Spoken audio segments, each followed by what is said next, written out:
ओंकारेश्वर ज्योतिर्लिंग भगवान शिव का चौथा ज्योतिर्लिंग है। मान्यता है कि सावन के महीने में ज्योतिर्लिंग के नाम लेने से ही कई प्रकार के कष्ट समाप्त हो जाते हैं। सावन के महीने में ज्योतिर्लिंग के दर्शन करने से विशेष पुण्य की प्राप्ति होती है। आइए जानते हैं ओंकारेश्वर ज्योतिर्लिंग के बारे में।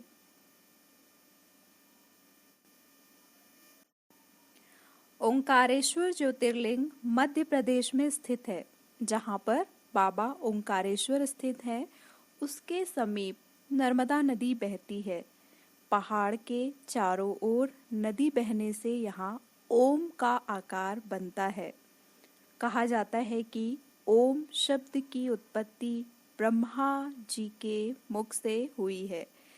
विशेष बात यह है कि यह ज्योतिर्लिंग ओंकार अर्थात ओम का आकार लिए हुए है। इसी कारण इस ज्योतिर्लिंग को ओंकारेश्वर कहा जाता है। इस ज्योतिर्लिंग को भगवान भोलेनाथ का चौथा ज्योतिर्लिंग कहा जाता है। सावन के महीने में इस ज्योतिर्लिंग के दर्शन और पूजा को बहुत ही शुभ माना जाता है, जिस कारण सावन के महीने में यहाँ बड़ी संख्या में शिव भक्त आते हैं। ओंकारेश्वर में ज्योतिर्लिंग भगवान के 2 रूपों की पूजा की जाती है। यहाँ पर ओंकारेश्वर और ममलेश्वर की पूजा होती है।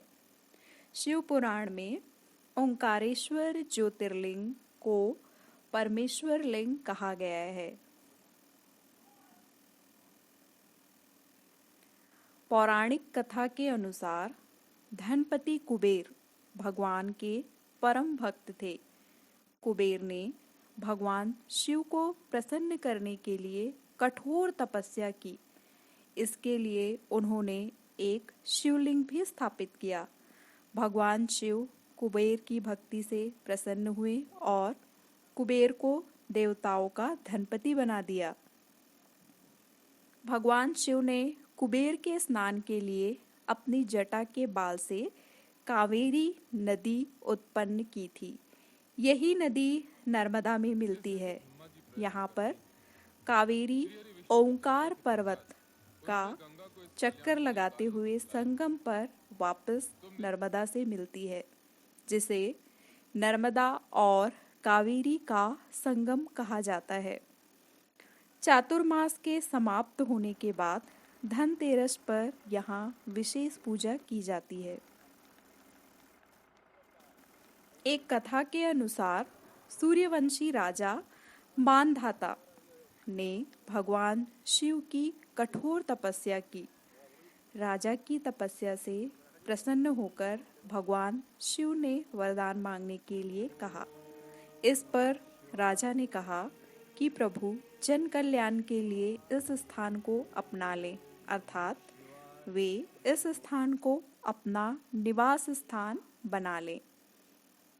भगवान शिव ने राजा की इस प्रार्थना को स्वीकार कर लिया और यहाँ पर भोलेनाथ शिवलिंग के रूप में स्थापित हो गए। राजा के नाम पर ही इस पर्वत का नाम मानधाता पर्वत पड़ा।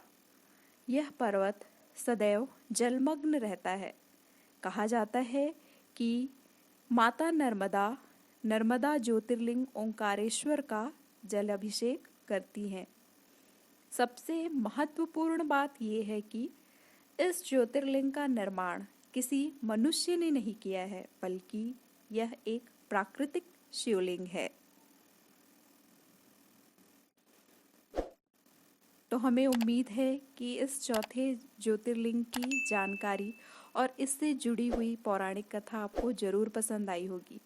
इसके बाद हम आपको ले चलेंगे 5वें ज्योतिर्लिंग में, जो है नागेश्वर ज्योतिर्लिंग। अगर आपको ये जानकारी पसंद आ रही है तो हमारे चैनल को ज़रूर लाइक कीजिए, सब्सक्राइब कीजिए और शेयर कीजिए। तो हमारे साथ बने रहिए 5वें ज्योतिर्लिंग के लिए।